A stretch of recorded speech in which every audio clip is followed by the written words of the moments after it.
banks of the Tennessee River 20-something years ago. Got a chip on each shoulder, mama tattooed on my chest. Mister, that was all she wrote. I'm a country badass. My mom forced me to play music. At age 9, she forced me to take piano lessons so I could play piano in church and make her proud and happy. I went from playing piano in church to playing in a nightclub in my hometown called Goats. And it was one of those places that's got chicken wire over the front stage. I got bored with playing the piano, so I asked my dad to get me a guitar. So the reason I ended up with a guitar was, actually it was the reason I ended up with my first job playing music. I asked my dad to buy me a guitar. And he came in one day and he gave me a guitar, and it wasn't even a guitar, it was a bass. And he didn't realize there was a difference. So I taught myself how to play that, and then later on taught myself how to play guitar. And then became, later on, my first probably real job I had was playing bass for a lady named Lynn Anderson. I was kind of a rebellious child, and I didn't want to listen to country music because my dad did. And if your dad likes country music, if you're rebellious, you don't want to listen to that. So I listened to everything but that. And then he bought an album called The Outlaws, and it was Waylon Jennings, Jesse Coulter, Willie Nelson on the cover of the Outlaws album. And when he would leave, I'd listen to it because I didn't want him to know I liked it. And that album is probably what made me like country music, the song Good Hearted Woman. Being a part of the Band Confederate Railroad, I've had 2 careers kind of for the last year or so. A couple years back, I got this idea of filming this CD that I have now. And that CD has taken different lives. It's had songs taken away from it and put back on it, and taken away from it and put back on it. Going from the band Confederate Railroad to a solo project it wasn't anything I was dissatisfied with the band. It's just something I always wanted to do. You know, I had been part of part of Lynn Anderson's band. I'd had a record contract of my own on Warner Brothers, Giant Records. Actually, I'm the last person to ever record a duet with Johnny Paycheck.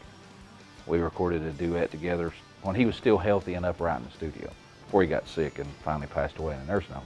But it wasn't anything I still do shows with Confederate Railroad, and I love those songs, and I do those songs in my show. I guess I wanted to see if I could do it on my own. I had some things I wanted to say by myself, you know. The song Through God's Eyes was spawned from my little girl asking me questions about a homeless gentleman in my hometown.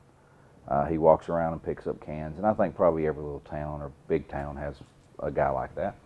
So my daughter was little, and she would ask me questions about this guy. Why does he pick up cans? Why does he, you know, look like he hadn't had a bath? She was genuinely concerned. And I told her that, you know, no matter who he was, what he looked like, or where he comes from, through God's eyes, he looks just like us. And I thought, wow, as a songwriter, that was a pretty powerful statement. And so I sat down and I started writing a song, and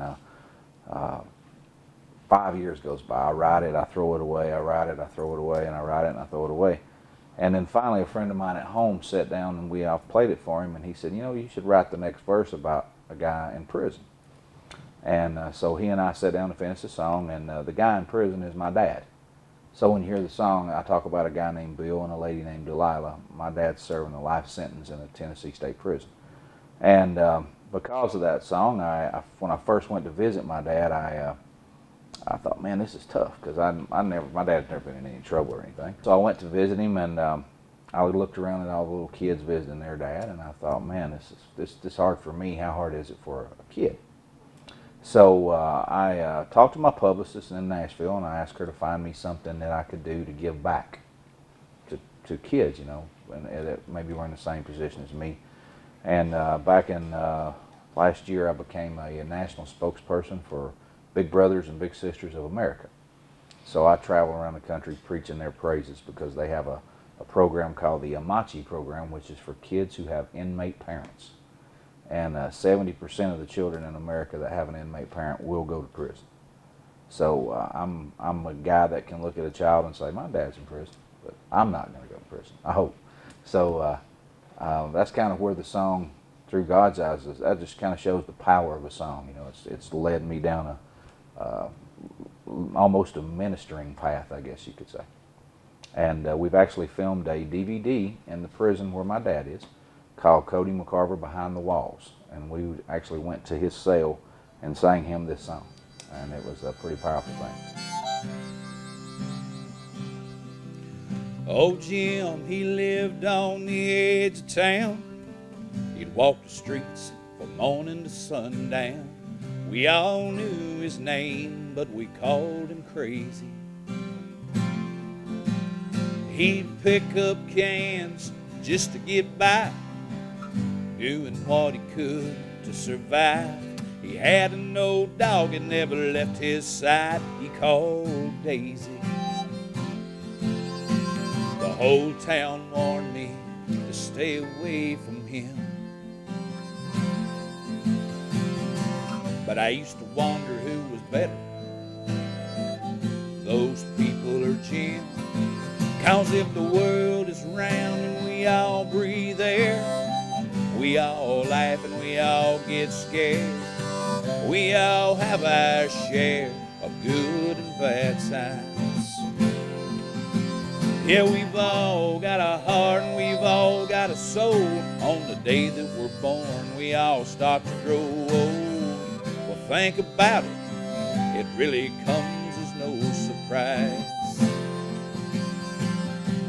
We all look the same through God's eyes.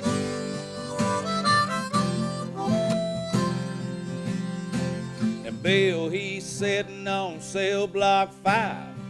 He killed a man for messing with his wife. He's probably gonna spend the rest of his life in prison. And when he put that ring on Delilah's hand, he never thought she'd find another man. He never dreamed that he'd have to make that decision.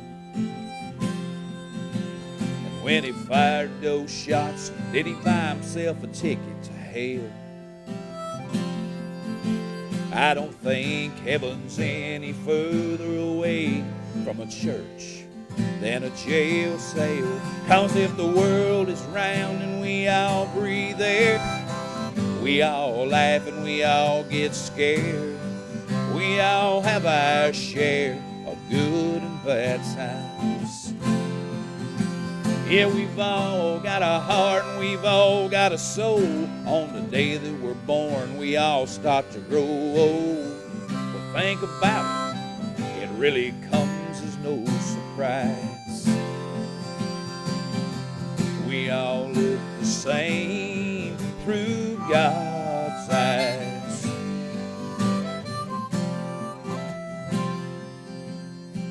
A wino living in an old Dodge van, a preacher with a Bible in his hand, or a long-haired guitar picker in a hillbilly band.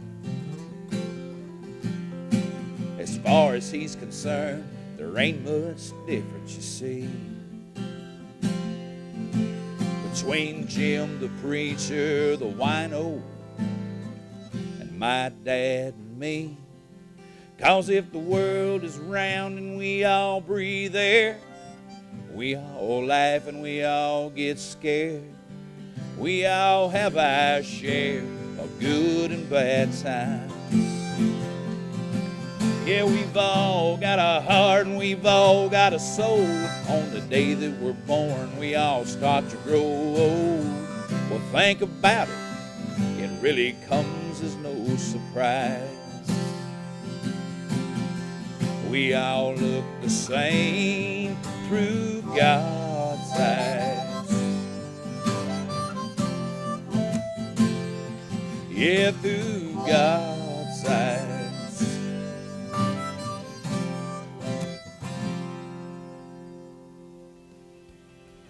The Big Brothers Big Sisters program is a great thing. It's about being the mentor, and they don't ask you to do anything but give a child 1 hour a week.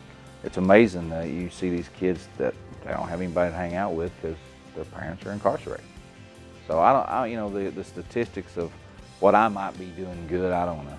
You know, it's just something it's close to my heart because I have to deal with it myself personally, and I don't want to deal with anything if I can't speak on it and know what I'm talking about.